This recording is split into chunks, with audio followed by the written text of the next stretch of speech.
The beauty of a solar facility, and particularly this technology, is that it is so environmentally benign.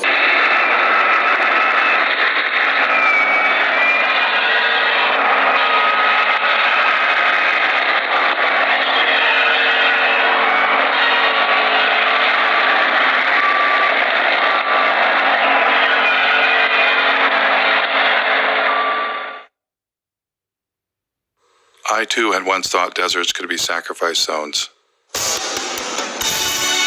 I was wrong. Deserts are not dead. They are in fact full of ancient life.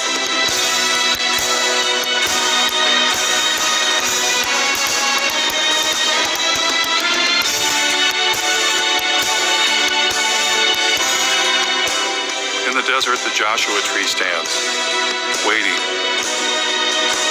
for the giant ground sloths and the mammoths that shall never return. The Joshua tree depended on the giant mammals to reach up high and eat their seeds, and thus disperse the Joshua tree. But now, stranded in time and space, the Joshua tree awaits a new fate, to be sacrificed in the name of progress. Joshua trees are torn down to make way for solar projects. 23ABC's Cassie Carlisle travels to the Mojave Desert to talk to neighbors.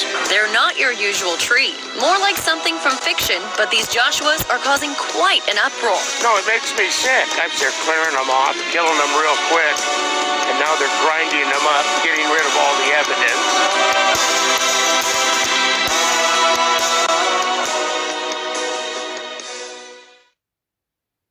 Not far from Ivanpah Solar, Daggett, California was home to several generations of solar arrays, including some of the first on the planet.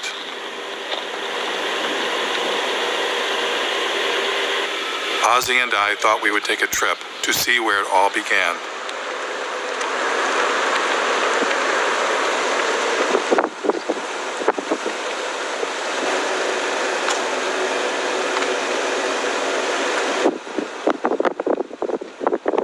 Sunniest places in the planet, really. This the center of the solar industry. They've been building and dismantling and building arrays here for about 40 years. Then we happened to run into the mayor of Daggett. I know the solar plants out there. My husband, back in, I'd say 83, 84, they worked out there building that solar plant out there. Yeah, the SEGs. And everybody here worked. How's that held up? Is it the job still here? No. Jobs went bye-bye. They have their normal people that run the plant operators and stuff like that, the big wigs, they have that. Where that energy's going, I don't know.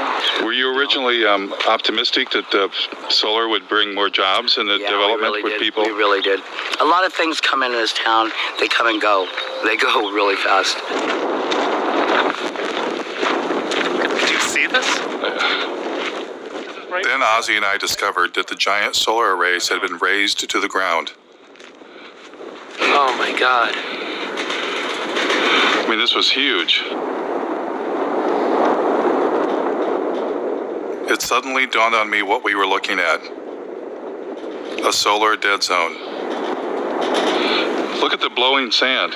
Yeah, there's sand everywhere. There's sand dunes forming around this area.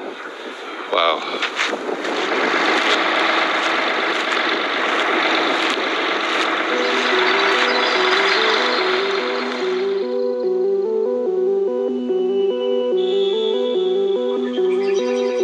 So after all the mining, the fossil fuels, the toxins, the environmental destruction, here's what happens next. Only a few years after it was built, things at Ivanpah began to fall apart. Broken mirrors littered the desert. Yes, these giant solar and wind technology installations may last only a few decades, then tear it down and start all over again. If there's enough planet left.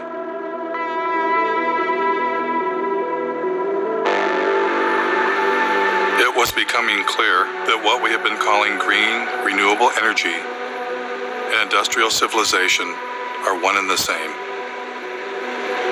Desperate measures not to save the planet, but to save our way of life. Desperate measures, rather than face the reality, humans are experiencing the planet's limits all at once. Every different perspective I look at and imagine, well, we could do more of this or go to a larger area or use more of that. Well, it turns out there isn't more. I looked at marine production and fish production and found that peaked 20 years ago. More and more of what we eat is from fish farming. The current acres of actively farmed land, that is peaked also. The rivers are already being irrigated to about the limits of what they can sustain. The Colorado River doesn't get to the ocean anymore. Well, then you start looking at groundwater, the southern Great Plains, and I think they can almost predict when they will run out of groundwater, and it's in a decade or two. A human vulnerability at the global scale, that any one of them we could maybe compartmentalize, but we're seeing them propagating across topic after topic of society and the Earth system. And I don't think the people in charge are near nervous enough.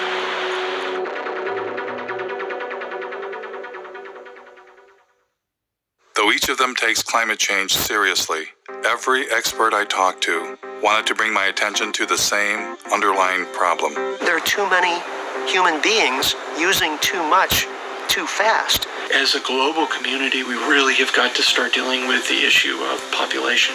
Population growth continues to be not the elephant, the herd of elephants in the room. Can a single species that's come to dominate an entire planet Be smart enough to voluntarily limit its own presence. Is there any precedence for that in nature? Wow. We have to have our abilities to consume reined in, because we're not good at reining them in if there are seemingly unrestrained resources. Species hit the population wall a lot, and then they crash. I mean, that's a common story in biology. If that happens to us, in a way, it's the natural order of things. And I don't think we're going to find a way out of this one. I don't. As a scientist, what leads you to that conclusion? Well, because right now, a large percentage of that number is supported by industrial agriculture, which is heavily subsidized by oil, and it's not sustainable. And, and there's no going back. Without seeing some sort of major die-off in population, there's no turning back. What's the thing that nobody ever asked you that you want? Nobody's ever asked me if I'm scared. Yeah. And I am. I actually am scared. I lose sleep over all of this.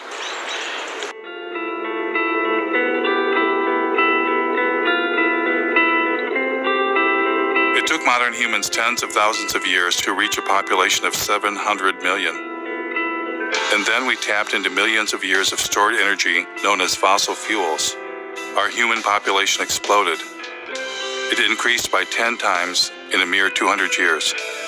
Our consumption has also exploded, on average 10 times per person, and many times more in the Western world. You put the two together, the result is a total human impact 100 times greater than only 200 years ago. And that is the most terrifying realization I have ever had.